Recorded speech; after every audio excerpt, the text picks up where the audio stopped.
and welcome to another episode of Delta Conveyance Deep Dive. We began this series in the summer of 2020 as a way to communicate about the proposed project during the COVID-19 pandemic. And since then, we've heard from experts on a variety of topics, including state water project operations, climate change, project financing, and more. Today, we've invited two of the Delta Conveyance design team's leading consultants on tunnel design and construction to talk about the state-of-the-art technology that would be used to build a Delta Conveyance tunnel and what Delta residents can expect to see if the project goes ahead. With me today are Dr. Greg Corbin, a veteran of numerous big tunnel projects, including the Bay Area's BART extension to San Jose, the Port of Miami tunnel under Biscayne Bay, and the State Route 99 tunnel in Seattle. And Dan Adams, president of McMillan Jacobs Associates, a leading tunnel design and construction company based in San Francisco. Dan also worked on the State Route 99 tunnel, in addition to over a dozen other large diameter soft ground tunnels that carry water, wastewater, and trains. Welcome to you both. Thank you, Pat. Thanks, Pat. All right, Greg, so let's start with the fundamentals of this project. How long, wide, deep, et cetera, would the Delta Tunnel be? It's a very big project. The tunnels are looking to range 40 to 45 miles long. The tunnels are about 100 to 120 foot deep to top of the tunnel crown. The tunnel excavated diameter is going to be on the order of 40 feet, internal diameter roughly 36 feet. Well, that sounds pretty massive. How does this tunnel compare with other projects around the world? It's a very large project. The length of these tunnels puts it into the mega project category. There are longer tunnels, water tunnels, up to 70, 80 miles long, but they're mostly in rock. This tunnel, being in soft ground, is going to be one of the longest soft ground tunnels. Turning to you now, Dan. Yeah. In addition to the tunnel itself, what are the other main features of the project? Well, the other main features of any tunnel project really break into two categories. One is the work and activity that goes around the launch shaft. That's what we call them, the site where the tunnel starts. That's where the machine Greg's talking about is, quote, launched into the ground. And the other is at the what we call the reception shaft or receiving shaft. And that's where the tunnel boring machine finishes the job and comes out of the ground. Launch shafts are very, very busy places with a whole bunch of activity. I have a couple photos I'll share with you to show you some typical ones. So if you can see my screen here, what you'll see is a typical launch shaft site. This was in a manufacturing and office park area. It was a cross-country project similar in scope and complexity to what's going to happen for Delta Conveyance. And that's a 3-acre site taken from the sky. You can see cranes and digging and pipe supply and a whole bunch of activity. This is a photo here that I'm sharing of a typical reception shaft. You can see the scale smaller. This is a 20-foot diameter machine. The scale's smaller. There's not a lot of activity going on. And so the disruption and noise is much, much reduced. So, Greg, you mentioned earlier that the equipment being used to build large tunnels these days, tunnel boring machines, or TBMs, has been evolving rapidly in just the last decade or so. Tell us briefly, what is a TBM? How do they work? And what are they capable of doing today that would have been harder or maybe even impossible until recently? Tunnel boring machines today are capable of working this sort of ground with very little difficulty. And the type of tunnel boring machine or TBM required for excavation of the soil or soft ground is a pressurized face TBM. A good analogy for this type of TBM is a submarine where the groundwater and the soil are isolated from the tunnel interior by a completely sealed system comprised of the shielded TBM, the silver color in the animation, and the concrete tunnel lining, which is the dark gray color behind the machine.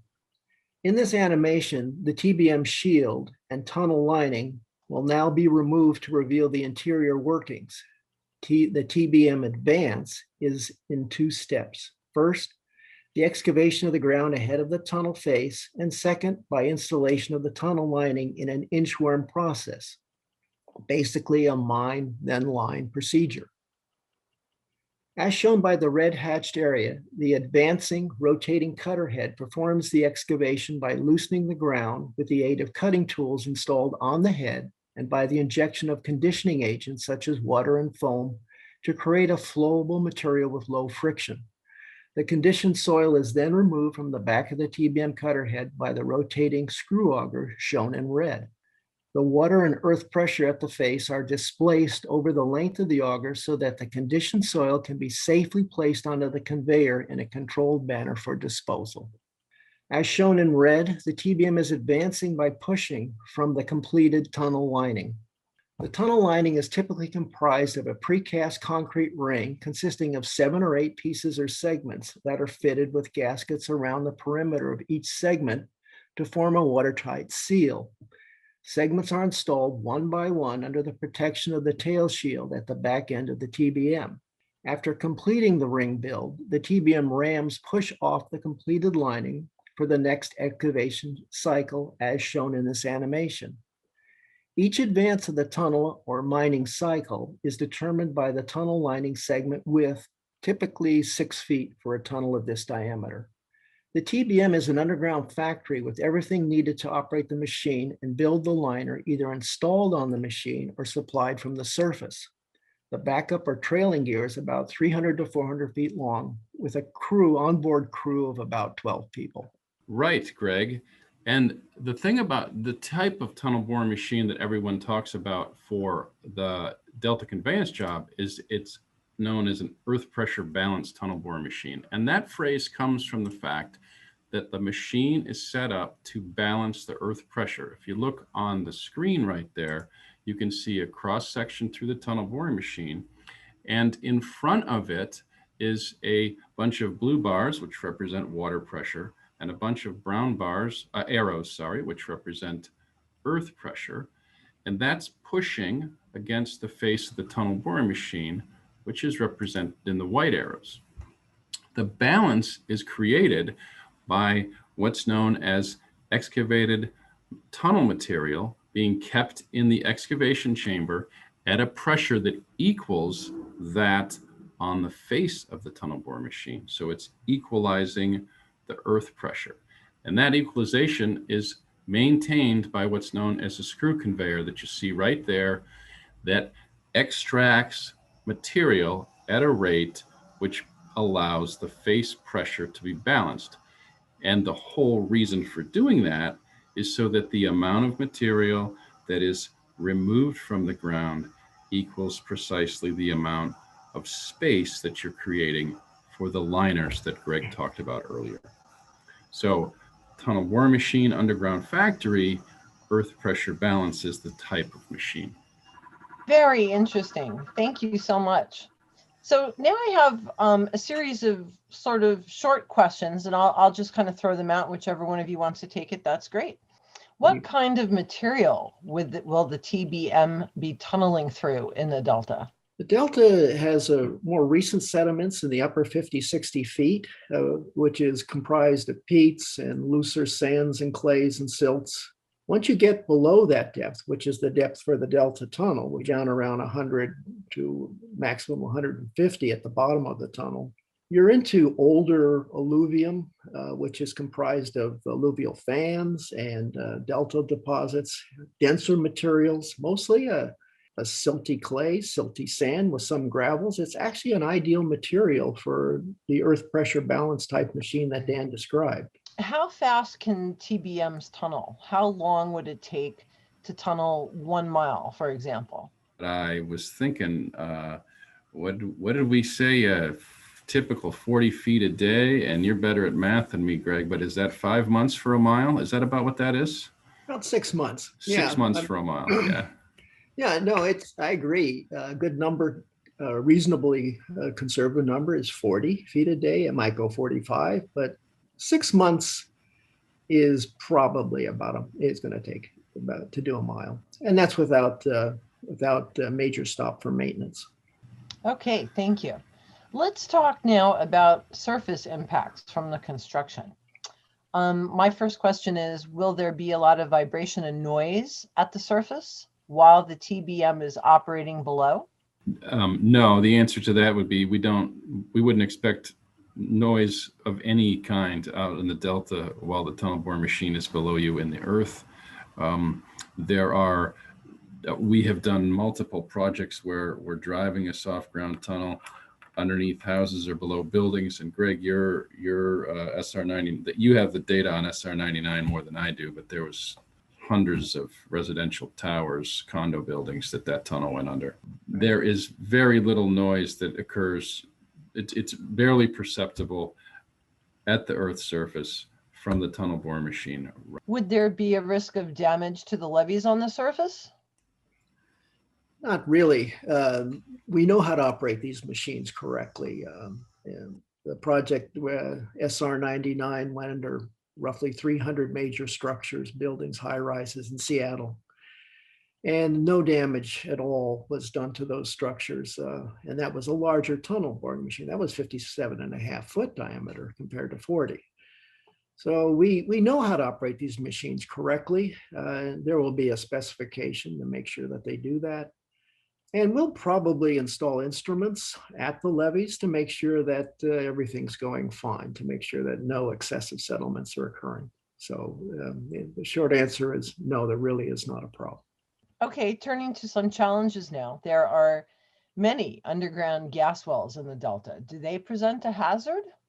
The gas wells are a hazard. They're recognized as such. There are extensive maps of the gas wells. We'll try to avoid as many as possible. Some have been abandoned. If perchance, and there's always a chance that something isn't found or abandoned and the machine was to hit one of these wells and it wasn't abandoned correctly, there are safety devices on the machine which will immediately shut it down and lock everything off to avoid allowing the gas into the tunnel if it was improperly abandoned well that allowed methane gas or hydrogen sulfide to come in, so that the worker safety is taken care of. Of course, this would lead to a significant delay because they'd have to now abandon the well correctly before advancing the machine. But again, worker safety would be handled. All right. Well, I'm going to end with a really fun question. TBMs are usually christened with women's names. So would you get to decide the name for the TBMs on the Delta Conveyance project? Would we? I don't think Greg or I would. No. But no, I don't think so. But it is a common thing that's done with the public as an outreach deal, right? Right. We've had there's been contests where local school children will submit names and vote on it, which is a nice way to get the community involved, is to have the local schools propose some names. As long as they're not controversial, it should work out just fine. And they're not always women, Pat. No, they're not always named women. No? I mean, I know the Emerald Mole was the Beacon Hill tunnel boring machine, and actually this is kind of funny. We have a project here in Seattle called the West Ship Canal, and because of Bertha, there's a whole, do we name this or do we not name the tunnel boring machine? Because Bertha was the name of the SR99 machine, and it was Big Bertha, and Big Bertha broke down, and so we didn't. There was a big debate. But the city said, fine, we're not the state. That was the state. We're the city. We're going to do what we want. So they had a naming contest, and they announced the winner just last week, and the name of the tunnel boring machine is Mud Honey. And so that was based on 30,000 people voting. And Mud Honey is actually not a woman's name or a man's name. It's the name of a rock band. So, and a famous rock band if you're from Ballard, and Ballard is where the job is. So, but yeah, it's fun. Very interesting. Well, I would like to thank you both so much for joining us today to give us a glimpse into what it takes to build a tunnel on this scale. The animations you showed do a great job of showing how sophisticated the technology is. It's just simply amazing. Thank you. Our pleasure. Good luck with the project. Yeah, thanks very much for asking us, Pat. And we invite our viewers to join us for part 2 of our deep dive on tunnel construction, when I'll be talking with Graham Bradner, who's Executive Director of the Delta Conveyance Design and Construction Authority, and with the project's Chief Engineer, Steve Manassian. We'll find out about what a large-scale tunnel construction project of the kind we've just heard about would look like in the Delta. Thanks for watching.